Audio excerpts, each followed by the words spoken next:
Hi aspirants, today we are going to deal one article that is published in the Hindu newspaper. So ఈరోజు article ఏంటంటే Modi champions orange economy at wave summit అనేది ఈరోజు article. So ఈ ఆర్టికల్లో మనం రెండు విషయాలు గుర్తుపెట్టుకోవాలి. So orange economy and wave summit ఎక్కడ జరిగింది అనేది. సో ఈ సమ్మిట్లో వేవ్ సమ్మిట్లో నరేంద్ర మోడీ గారు మాట్లాడుతూ ఈ ఆరెంజ్ ఎకానమీ అనే కీవర్డ్ని మెన్షన్ చేశారు. అయితే ఈ సమ్మిట్లో నరేంద్ర మోడీ గారు మాట్లాడుతూ ఏమన్నారంటే, this is the right time for create in India and create for the world అన్నారు. అంటే కంటెంట్ని క్రియేట్ చేయడానికి ఇదే సరైన సమయము. ఇక్కడ నుంచి భారతదేశం నుంచి కంటెంట్ని ప్రపంచానికి అందించాలి. భారతదేశంలో కంటెంట్ని క్రియేట్ చేసి ఇక్కడ నుంచి భారతదేశానికి ప్రపంచానికి అందించడానికి ఇదే సరైన సమయం అని నొక్కి చెప్పారు. అలాగే the strength of the our culture is to respect the culture of the other countries అన్నారు. సో భారతదేశం యొక్క కల్చర్ యొక్క గొప్పతనం ఏంటంటే ఇతర మతాల యొక్క కల్చర్ని గౌరవించడమని నరేంద్ర మోడీ గారు ఈ సమ్మిట్లో చెప్పారు. అలాగే ఇంకా ఆర్టికల్లోకి వెళ్తే అసలు ఈ వేవ్ సమ్మిట్ ఎక్కడ జరిగింది, ఆరెంజ్ ఎకానమీ అంటే ఏంటి అనేది చూద్దాం. సో ఈ వేవ్ సమ్మిట్ అనేది first wave stands for world audio visual entertainment summit. So ఇది ఎక్కడ జరిగిందంటే ముంబైలో జరిగింది. ఈ వేవ్ సమ్మిట్ ఎక్కడ జరిగింది, ముంబైలో జరిగింది.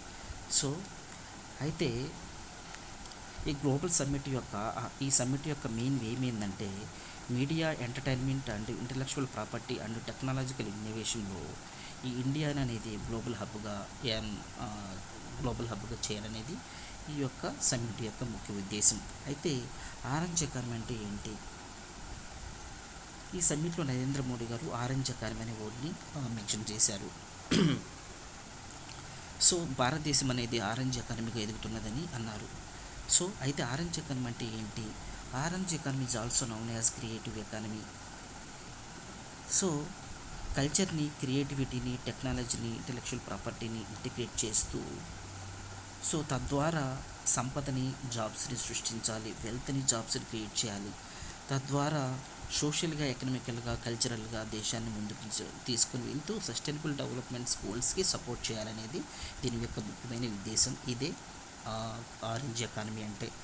అయితే ఈ orange economy present 18% compound annual growth రేట్ని చూపిస్తుంది.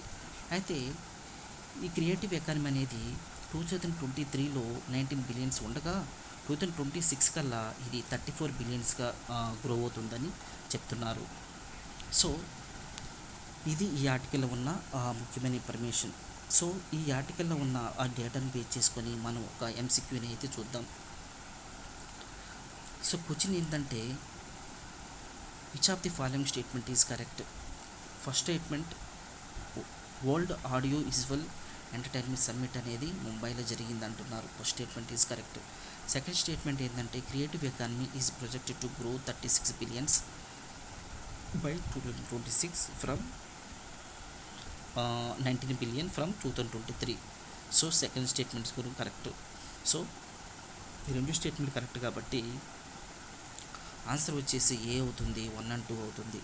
So this is what today article is